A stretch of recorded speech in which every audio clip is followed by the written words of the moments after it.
Stripe is the go-to choice for AI companies, from early-stage startups to scaled enterprises. 78% of the leading AI companies use Stripe to go to market quickly and scale globally. That includes pioneers like NVIDIA, OpenAI, and Perplexity. Stripe has developed cutting-edge tools to improve everything from fraud detection to checkout optimization. Whether you're aiming for incremental gains or planning for enterprise transformation, see how Stripe can help at stripe.com. Life insurers put life into the things you live for. The new factory that's hiring your neighbors. Maintenance on the bridge that keeps traffic flowing. The paycheck that puts pizza night on the table.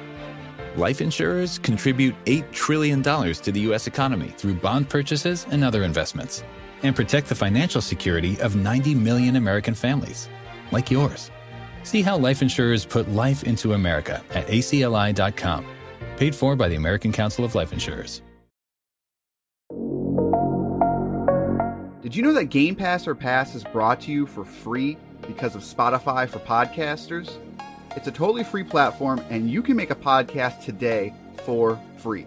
Spotify for podcasters lets you record and edit podcasts right from your phone or computer. So no matter what your setup is like, you can start creating today. Then you can distribute your podcast to Spotify and everywhere else that podcasts are heard. And if you're thinking about taking your podcast to the next level with a video podcast, Spotify can help you too. With Spotify for podcasters, you can also earn money in a variety of ways that includes ads and podcast subscriptions. So what are you waiting for? Download the Spotify for Podcasters app or go to spotify.com/podcast to get started right now.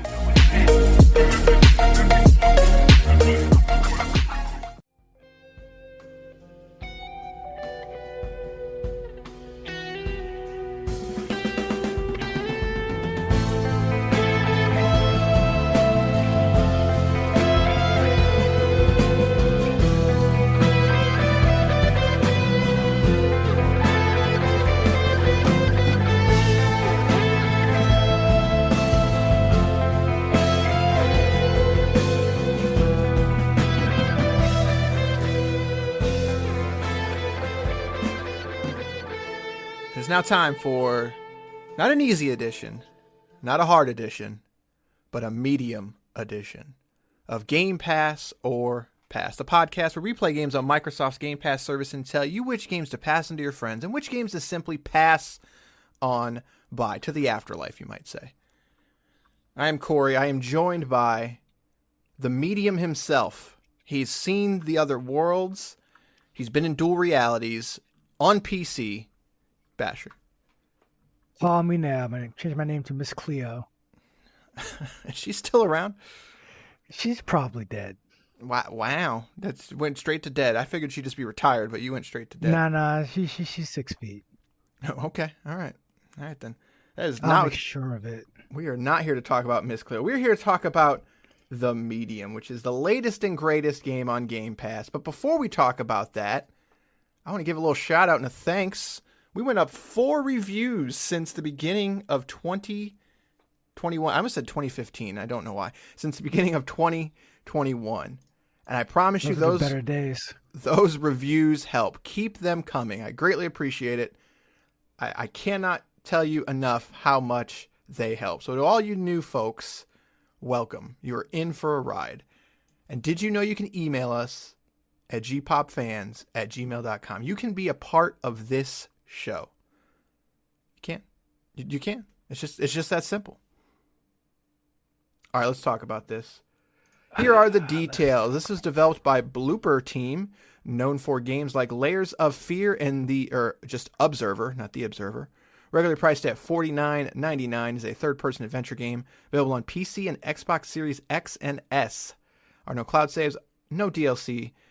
So yeah, this is one of the few games. This is a, quote, true next-gen game. This is not on Xbox One. You got to have the big boy or the slim-down boy.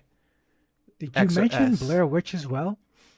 That was a co-development, I believe. But that is not one of their more regarded titles. I try to stick with the stuff that people like. So sometimes. You say people don't like Blair Witch? That's crazy, man. Sure. Whatever you say. Whatever you say. This one is only available on Xbox Series X and S. On Xbox One X, you'll get a 4K resolution. It is dynamic, though, so it actually kind of hovers around 1440p most of the time. And you will get ray-traced reflections.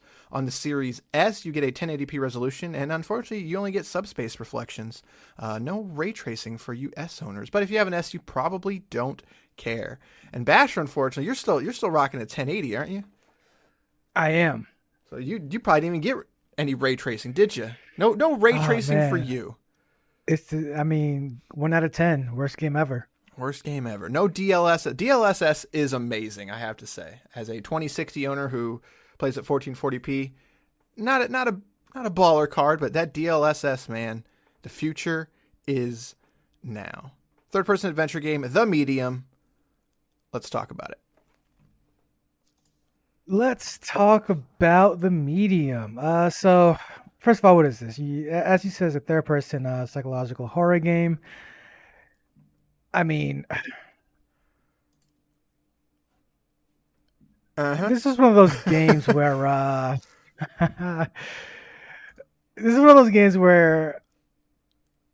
I have an issue with it kind of like up front, because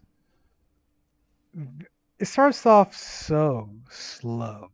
Like, I get it. You have to build a story. You have to introduce characters and whatnot. There are a lot of ways to do that. And slowly walking around in an apartment looking for a tie clip is not the way to do it for me. So you start off playing this character. I believe her name was Marianne. Am I right? That is correct, sir. All right. So she has these dreams of a glow girl being shot on the pier, and it wakes her up at night, and she knows something's to it because she, as the title says, is a medium. She has super duper powers where she can cross over to the other worlds while at the same time experiencing the current worlds, and that's shown in the gameplay through a series of puzzle mechanics where your screen basically turns to a split screen. On the left side, you have the current world, and on the right side, you have the afterlife world. So you use this very weak mechanic to solve weak puzzles, get yourself to a very weak story, and it's that's The Medium. This is one of those games where I'm gonna ask the question that I ask a lot. Is this just not for us? I don't like this game. Top to bottom, I do not like it. And I thought you would give it a better chance than I would, honestly. I finished it. I don't know why. But I did finish it. I look at stuff like Blair Witch and Observer, and people rave about Observer, and they really like that game. And I think part of it was the Xbox One version was a little rough, so I was not playing a version that performed well. It looked okay, like it had a great art style, but it ran at a low resolution, and even on it didn't really have 1X support, so it just, maybe that was just a bad version of that game. And we played Blair Witch, and I feel like this team is talented. They just aren't harnessing their talent correctly. And it comes down to it, to me, is just these games are way too long and they have nothing to say. And The Medium, to me, like Observer, I think is their best game from start to finish in terms of the story that it tells, the world that it creates. I think it's extremely well done. Blair Witch, we talked about. Go ahead. I have a question before you continue about Observer. I didn't play it. This is going to sound like super facetious, but is Observer a video game? It's very similar to this, but first person. There is no. Yeah, there is no. I don't say there's no challenge. Like there's no combat really. These games they're very one note, and I I just don't like playing them. And to get back to the medium, no spoilers or anything. But the story is, you gave the basic premise, and that is basically the premise through the whole game. Like at the very beginning, she gets a phone call, and there's just a mysterious voice that's like, I can tell you about your powers, kind of thing. And they drop hints throughout the game. Like if you're paying attention, you can probably put it together. But by the end, nothing really happens. You don't get answers. You don't get a conclusion. And it's frustrating. It's extremely frustrating to play a game that, it's not a AAA game. So, I don't expect animations to be amazing. I don't expect the gameplay to be as tight. I don't expect God of War here, and that's being facetious and just like, well, a game is a game kind of thing, but whatever. I just don't expect those high cinematic experiences. But even then, I'm just disappointed. Like, the game looks really nice at points. The dual reality stuff is neat. Like, the art is very neat, and I enjoy when the game flexes its muscles, which are the dual reality puzzles and are the set piece moments in terms of really showing off like what this team can do from art perspectives of the story and jump scares. And the problem is, all of that stuff in this 8-hour game, it maybe happens like 6 times. Like, there was like 6 times I was playing this game, I was like, this is cool. And there's a mechanic with the dual reality puzzles where basically you sort of turn in the real world, you turn something or move something, and it doesn't mimic, but it changes the afterlife world. And it's a puzzle that basically like opens up different avenues and opens up new possibilities, kind of thing. And that happens not enough. Like that is the coolest thing about this game, but you spend so much time just walking around doing nothing that I'm just bored. And I'm so bored. I don't understand this genre of game, where it's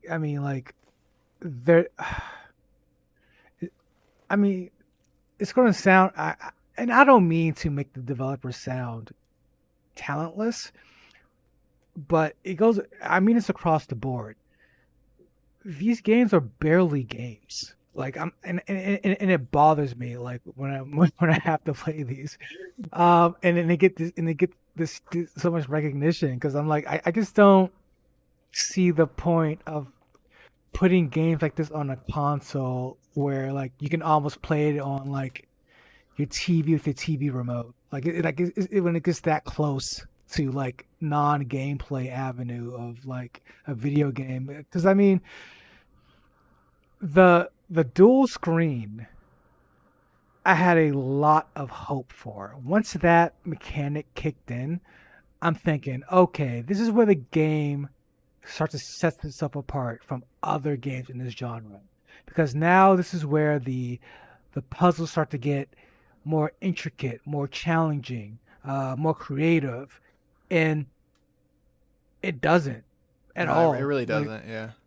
Like, this game is not difficult at all. The only point of these games are to tell a story. And when you make a game like that, you have to be on the level of like the first Walking Dead from Telltale. If you're not on that level of story and character creation, then the game falls flat on its face for me. Yeah, I agree for the most part. I hate not saying they're not games, because they're adventure games. Like we've been playing adventure games for 40 years, but I think that's where my problem is that this game feels old in so many perspectives, and I look at something like A Knight's Tale, and no, sorry, that's a movie. King's Quest. King's Quest is the game I'm looking for, and that game is very much this, but it's got so much character in it, and I don't want to say consequences because that's not right, but it feels like the modern adventure game. And then you brought up The Walking Dead, and I agree. Like I feel like this game, the difference between King's Quest and something like The Walking Dead is that The Walking Dead has a story to tell, and the King's Quest does too, but it tells its story through comedy. So it's just presented in a different way. This is a psychological third-person horror game, and you spend a lot of time just walking around. And it's not even really a good one of those, because I hate adventure games where you can just get stonewalled because you aren't seeing something or you aren't picking something up. In this case, there was an instance to where I basically had to figure out a name, right? And there's a list. I look at the list. I then have to go around and sort of listen to an audio log and sort of piece together this person's name. There's no challenge here, though. It's a matter of simply doing it in the right order. You have to look at the list, listen to the audio log, and then pick the chair. And, but the thing is that I did all of that. I figured out the name, but I didn't go back to the list and press the X button on the list to sort of trigger the next event. I walked around for like 30 minutes and I could not figure out what I was doing wrong. Lo and behold, I finally go back to that list and I look at it. There's a tiny little circle next to the number 6. I had to move my cursor over it and then press the X button. And then instantly I was transitioned to the next scene. And it's just like, that is such an old design problem we have fixed. And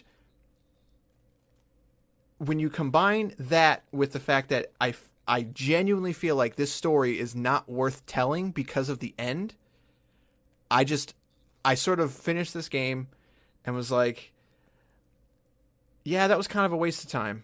Like, and it's super frustrating because I think this team has talent. They just need to focus it. And if you want to tell a great story, then tell the great story, because graphics you're good at, art you're good at.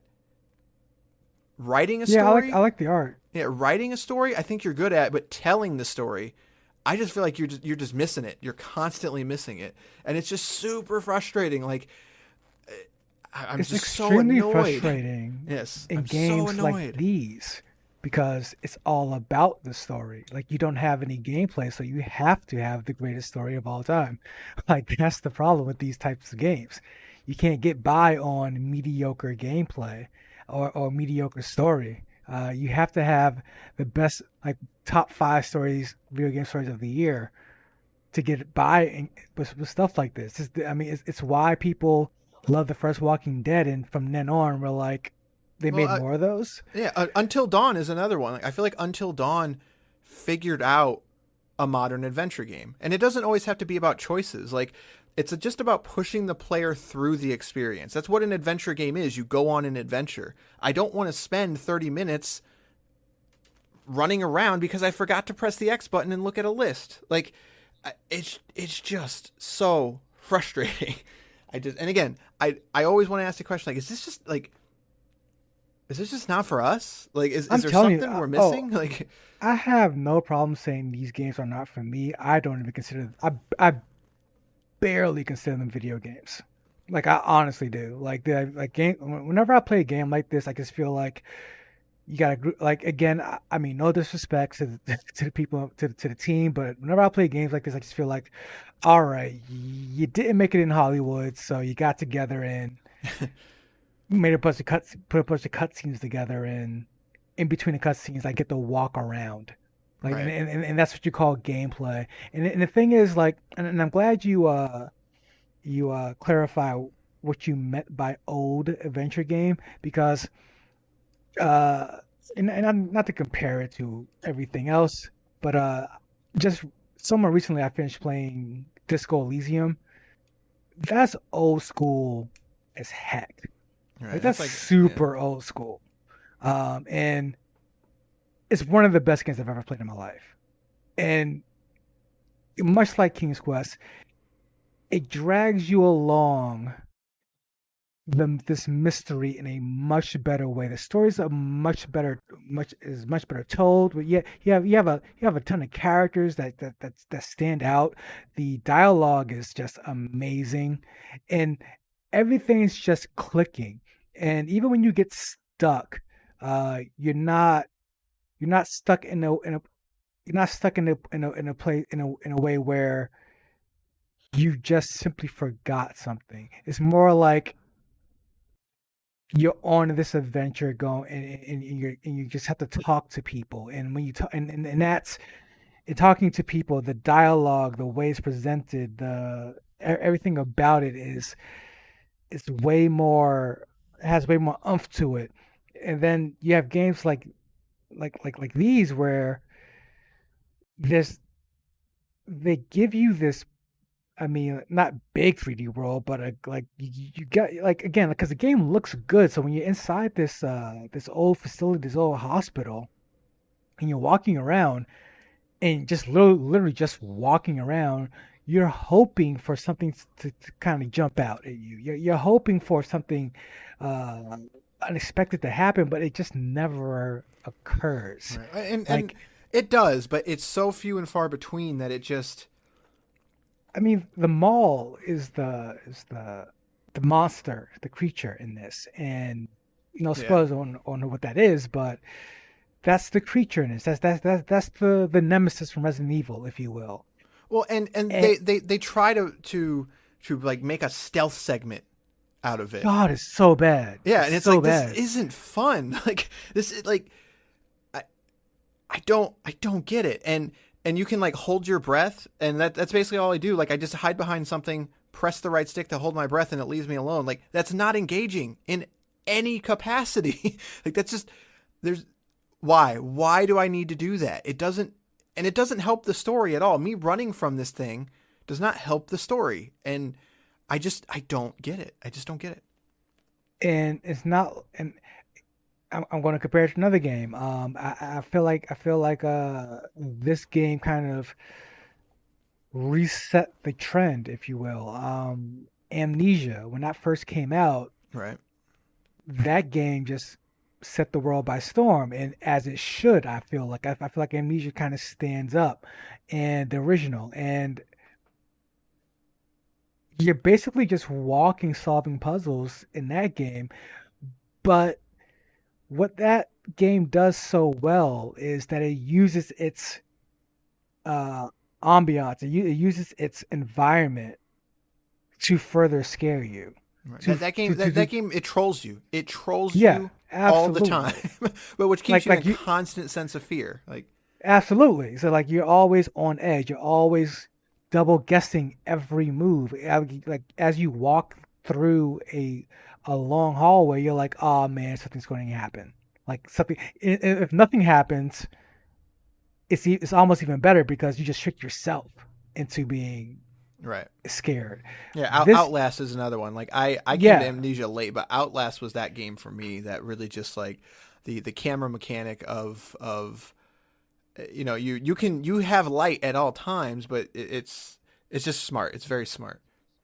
right. And this game has, and I guess I'm more disappointed in this game particularly because that split screen mode has so much potential. It's like you could do so much with that, and and it's just degraded to you. Hey, you want to open up this door? Uh, Go over there on your right side of the screen and pick up the light, and then bring it back and flash it at the button. Right. And there's Now the door is open. yeah, the thing that where the split screen mode just sort of you know what's the word I'm looking for? Proved to me that there was no real design choices behind it was when you go into the whatever the other world, whatever you want to call it, you can basically press B or hold B, and you sort of then can walk around freely, and it's like And the out of body experience is what they yeah, that call it. thing, yeah, the outer body experience. It's like what's the point of the dual screen thing then? Like I don't I don't get it because if I'm just walking around in one to open the puzzle, like it's not really dual screen anymore. Like yeah, the other screen is still up there, but she's just standing there. Marianne's just standing there, and I'm like, that's not okay. Like I And, guess I don't. and she's literally just standing on on the left Right. side, which is the perfect time for you to say, "Here comes the monster." something. And he's like, anything. oh man, like I got it now. Now I have to like fumble around and do this quickly, or do this efficiently, or figure out if I want to let go of my out body experience earlier than I need to. But it's like no, like it's just it like, and the medium is not the only game that does this. There's so many games in this genre where you just walk around, and I just don't. And this is I just do not understand. Like honestly, I do not understand this type of game. Like where you just walk around and the gameplay is pressing X on an item. Like this, it just doesn't do it for me. And I don't. That's such a touchy topic because people are like, it is a game, it's not. But I just feel like we've progressed to a point to where this style of adventure game has been trumped in every capacity. Absolutely. And that even being said, to me, where it really falls apart is the story. I genuinely feel like the story is just not worth telling because they do not. It does not end. There is no end to this game, which is extremely frustrating. Like at least at the end, maybe you would get a payoff, but you don't. So it's frustrating for that reason. But yeah, I feel like we've talked enough about it. It's very clear we don't recommend this one. I cannot with, for me personally, we've asked that question, or I've asked that question. Are we just missing something? But in this one, even if we are missing something, I think there's an argument to be had that this is just a bad game. This is not a situation where we just don't get it. I think there's enough that I can point to and say, no, this is just bad. This is not well designed in many aspects. Again, art is fantastic. Looks really great. Like it is not the next gen game though. It is not the game that is going to flex your system. It looks good, but it is not a genre defining graphical experience by any means. And it's got ray trace reflections. Cool. Control has that kind of thing. I guess I'm kind of bitter at this game, but I did play it. I could have stopped, but I felt like I needed to see the end, and joke's on me.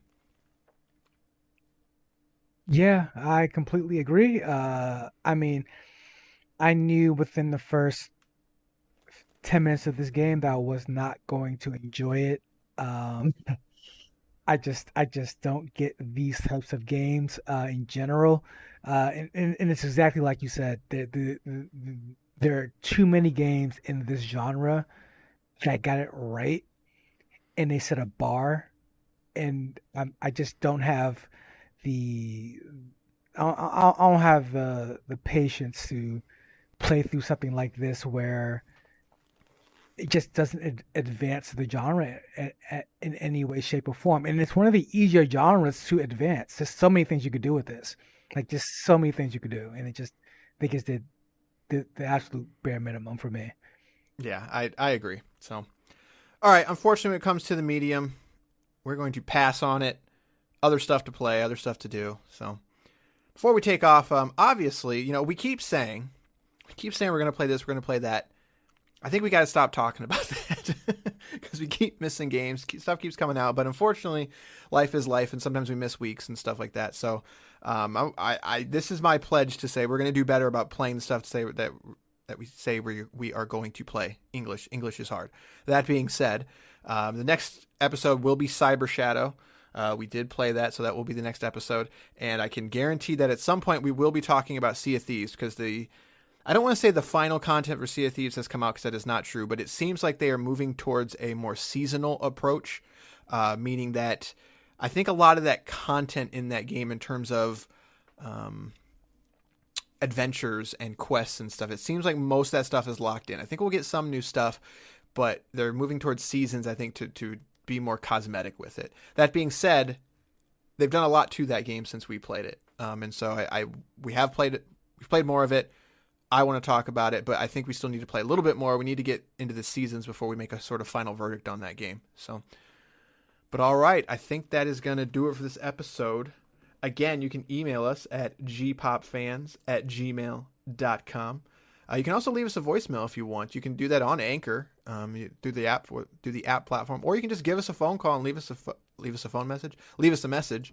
574-651-9256. Again, 574-651-9256.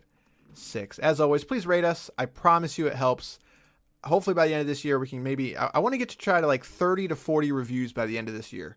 So it doesn't take long, but it helps tremendously. But all right, that's going to do it for this episode of Game Pass or Pass. We will see you next time with Cyber Shadow. Good day, sirs.